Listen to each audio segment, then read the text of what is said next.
बड़े बदलाव के लिए बदले छोटी आदतें। आप कितना कुछ भी चाहते हो, कभी कभी सिर्फ वही चीजें आपके भविष्य को आकार देती हैं जो आप निरंतरता के साथ करते हैं।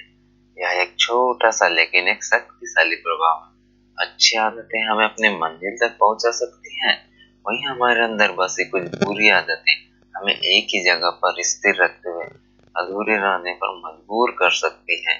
एटॉमिक हैबिट, छोटे बदलाव, असाधारण परिणाम। जी हाँ दोस्तों, जैसा कि इस किताब के शीर्षक से जाहिर है कि किस तरह हम बहुत ही मामूली सी बातों पर ध्यान लगाकर उन्हें आदतों के रूप में अपने जीवन में ढाल सकते हैं। नमस्कार, मानो संतोष, और आइए चलते हैं एक ऐसे सफर पे जहाँ जीवन को सफल बनाने के कारगर उपाय बताए क्लियर की लिखी इस किताब के शहर में, इसमें अपनी आदतों को बदलने और हर दिन कुछ बेहतर होने की बहुत ही आसान राह बताई गई है।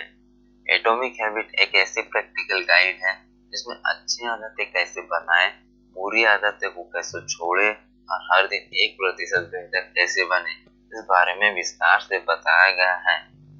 मुझे यकीन है कि आपको आदतों और सुधार के विषय पर इससे अच्छी कारगर किताब कहीं नहीं मिलेगी।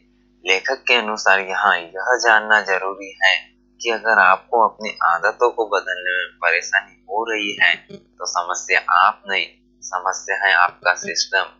बुरी आदतें खुद को इसीलिए नहीं दोहराती कि आप बदलना नहीं चाहते, बल्कि इसीलिए कि आपका बदलाव का तरीका गलत है। ये एटॉमिक हैबिट में बताया गया एक बेसिक रूल है। आप अपने लक्ष्य के स्तर तक ऊंचे नहीं उठते, आप अपने सिस्टम के स्तर तक गिर जाते हैं। तो दोस्तों, किताब की शुरुआत में लेखक ने विस्तार से बताया कि किस प्रकार बेसबॉल खेलते समय सर और माथे के बीच के हिस्से में गंभीर चोट लग गई थी, जिसने उनकी पूरी जिंदगी बदल के रख दी। उनके अनुसार इस गंभीर चोट ने उन्हें पूरे 1 साल तक कष्ट। शुरुआत में उनके शरीर ने धीरे धीरे काम करना बंद कर दिया था और उन्हें निगलने और सांस लेने में बहुत ही दिक्कत हो रही थी। यहाँ तक कि डॉक्टर्स को लगा कि अस्पताल में इलाज नहीं होगा, इसीलिए उन्हें दूसरे बड़े अस्पताल भेजा गया।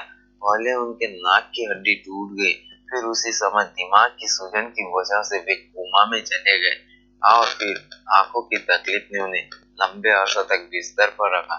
ऐसे में किसी का भी निराशा के गहरे सागर में चले जाना नॉर्मल था, पर उन्होंने लगातार अपने अवसाद के साथ लड़ाई लड़ी। उनके माता पिता और पूरे परिवार ने इस बीच बहुत कष्ट सहा, पर उन सब ने हार नहीं मानी। उपचार के दौरान एक सीधी लकीर पर चलना उनके लिए कभी कभी मुश्किल होता था, पर इस कठिन परीक्षा से गुजर कर भी वे पूरे 1 साल बाद उसी बेसबॉल ग्राउंड में पहुंचे थे। लेकिन उन्हें इस बात का दुख हुआ कि जिस खेल को उन्होंने अपना पूरा जीवन दे दिया, वो आज उस खेल को खेलने के लायक नहीं थे। महीनों के पुनर्वास के बाद भी उन्हें इस खेल के लिए फिट नहीं माना गया। उस दिन वह अपनी कार में बैठकर बहुत रोए, पर उन्होंने हिम्मत नहीं हारी, अपनी प्रैक्टिस जारी रखी। पेशेवर खिलाड़ी की तरह खेलना चाहते थे।